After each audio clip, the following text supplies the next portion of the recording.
ఎవరి లుంగి కట్టుకున్న కట్టప్ప? ఇతను మన గ్రూపేనా? ఎక్స్క్యూజ్ మీ,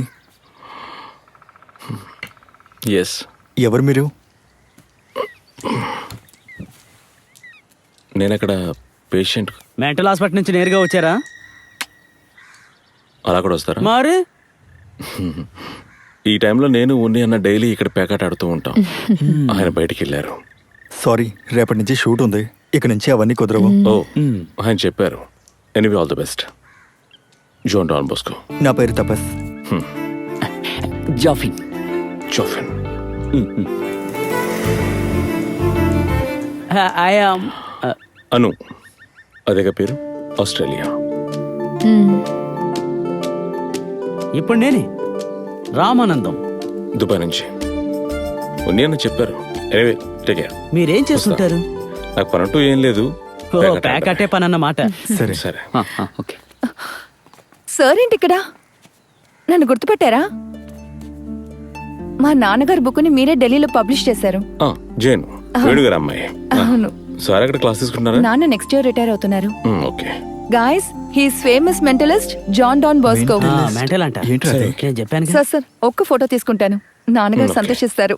అబ్బో, సెల్ఫీ. ఫ్లాష్ అయ్యకండి, బుర్ర మీద పడి రిఫ్లెక్ట్ అవుతుంది. Actually this is devil sign. అవునా? నిజంగానా? అయితే ఇలా పెట్టుకుందాం. సార్ మీరు కొద్ది రోజులు ఉంటారు కదా, ఈసారి నాకు మెంటలిజం నేర్పించాలి. Last time you promised me. ఈ మెంటలిజం అనేది దొంగతనం. అంతా ఫ్రీ ప్లానే. నాకు తెలిసిన ఒక ఆయన దీని గురించి అంతా చెప్పాడు. అది కరెక్ట్ గానే ఉంటుంది. లేదంటే ఓ పని చేయండి, కళ్ళు మూసుకుని ఒంటి టచ్ చేయకుండా ఏదో ఒకటి చేసి చూపించండి. ఛాలెంజ్ అంతా బోరే కదా రామ్మా. చూసారా అంతే అయిపోయింది. Sorry sir. హే ఏం లేదు. రామా, మీరు ఇక్కడ కొత్త రెస్టారెంట్ ఓపెన్ చేశారా? అవును. క్లయింట్స్ కి మెసేజ్ చేసేటప్పుడు చూసుకుని చేయాలి, లేదంటే క్లయింట్స్ అందరూ కల్లాసే. వీఆర్ రీఓపెన్ కాదు, we have reopened. Check you message. చూడండి. సరిగ్గా చెప్పారు. వాట్? ఓకే. అన్న కాదు సార్, నేను ఆ జ్యోతిష్యుడి ఫేస్బుక్ పేజ్ నే లైక్ చేశాను, ఇంకేమీ చేయలేదు. మీరెలా కనిపెట్టారు?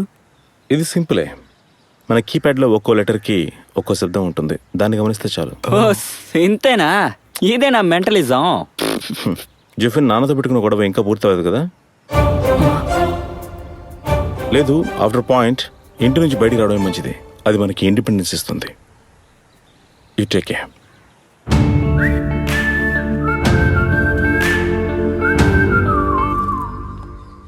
రేయ్, నిజంగా నాన్నతో గొడవ? గొడవ మాత్రమే ఉంది. ఆయన ఆ విషయం ఆయనకి ఎలా తెలిసింది? నువ్వు మీ నాన్నకి మెసేజ్ పంపావా? లేదు,